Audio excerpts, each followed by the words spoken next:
Ciência organiza conferência científica nebe o tema geral desenvolve história e comunidade, onde o balanço narrativa.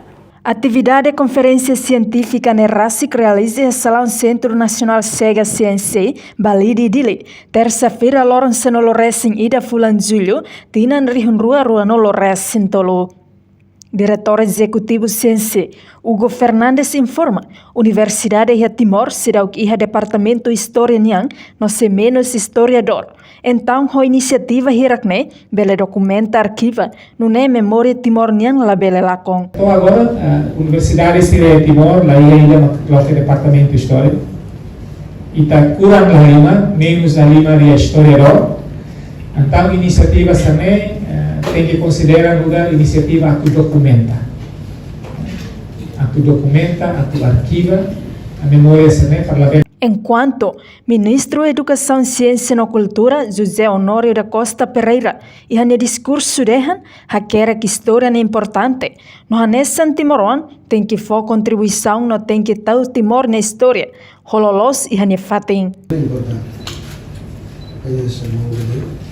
Agora kita oferece a boa deles, será que quando é vulnerável deles, e a situação será luta para a libertação, fundamental. Deve, ao menos, ter chega a nível importante, a neste Timor tem foco em contribuição para tentar ter história do nosso elefante, os jovens será tem que aprender, muito importante, e ao fim colher o Sr. Cornelo, ao fim o nosso Sr. Hugo, além também a currículo importante para que nós aprendem se a história assim.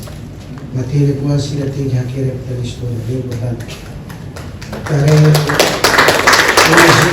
Se a história internacional se a mais a cara carteira de história de nós, pensar que nós seremos conjuntos.